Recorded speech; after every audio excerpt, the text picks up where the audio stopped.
बड़ी खबर सामने आ रही है। जम्मू कश्मीर के मुख्यमंत्री उमर अब्दुल्ला ने एक्स हैंडल पर पोस्ट किया है, संघर्ष विराम का क्या हुआ। लगातार यहां पर सवाल कर रहा है पाकिस्तान से उमर अब्दुल्ला।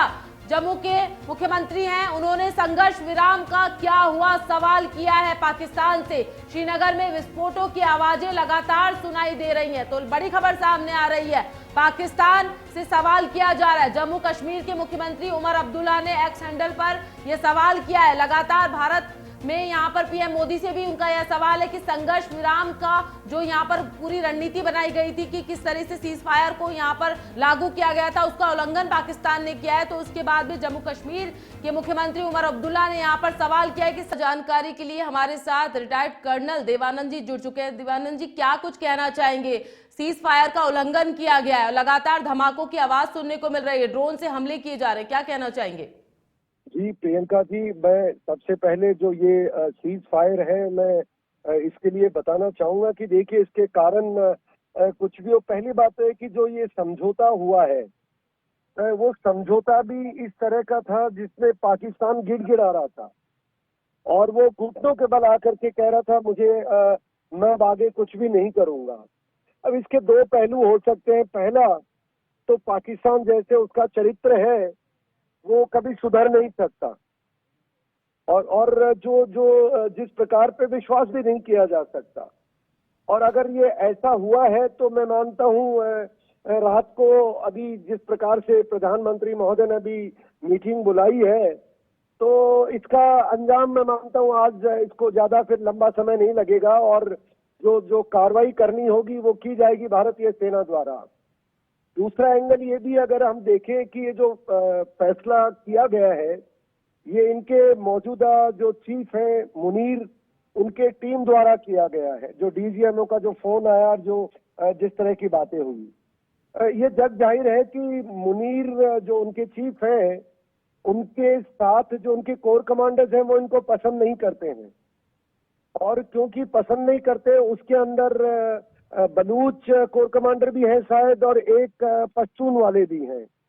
तो ये इनका इंटरनल जो कॉन्फ्लिक्ट चल रहा था तो पसंद तो वैसे भी नहीं कर रहे थे और अब कहीं जो आज समझौता हुआ जिसमें एक तरह से पाकिस्तान की थू थू हो रही है और पाकिस्तान को एक तरह नीचे देखना पड़ रहा है कि देखो ये सरेंडर से भी बुरा हुआ है, तो उसको लेके उन कोर कमांडर ने शायद मना कर दिया कि हम नहीं मानेंगे तेरे आदेश। तो ये दूसरी स्थिति। और तीसरी हो सकती है कि जिस प्रकार से सेना में देखिए बलूच और पश्तून और पंजाबी, ये तीनों एलिमेंट्स पाकिस्तान की सेना में बिल्कुल ग्रुप बने हुए हैं। तो कहीं ऐसा तो नहीं कि जो जिस इलाके का कोर कमांडर है उसने अपने इलाके को अलग स्थानीय नागरिकों को समर्थन करने का कुछ आह्वान कर दिया हो। तो मैं देखता हूं कि मैं मानता हूं थोड़े समय इंतजार करना पड़ेगा क्लैरिटी के लिए और हमें मुस्तैद रहना पड़ेगा, जवाब देना पड़ेगा।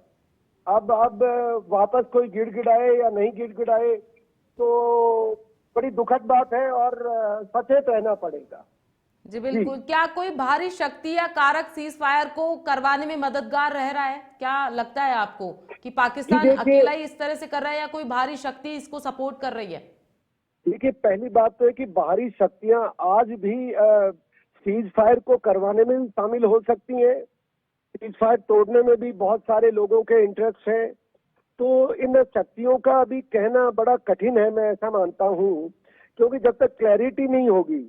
और अगर सीज फायर की बात अगर हम करते हैं बाहरी ताकतों की, तो देखिए भारत को बहुत सारे देश हैं जो चाहते हैं युद्ध में उलझ जाए, बहुत सारे देश चाहते हैं और बहुत सारे ये भी चाहते हैं कि ये भारत के लिए सुनहरी मौका है और इस सुनहरी मौके का फायदा उठाते हुए भारत को अपने मसले उठा लेना चाहिए।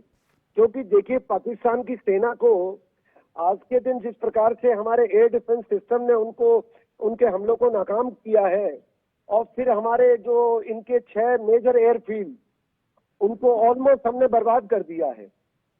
तो अब ये बहुत सारी चीजें हैं जो मैं मानता हूं, देखते हैं कई परमुटेशन कॉम्बिनेशन पॉसिबल हैं।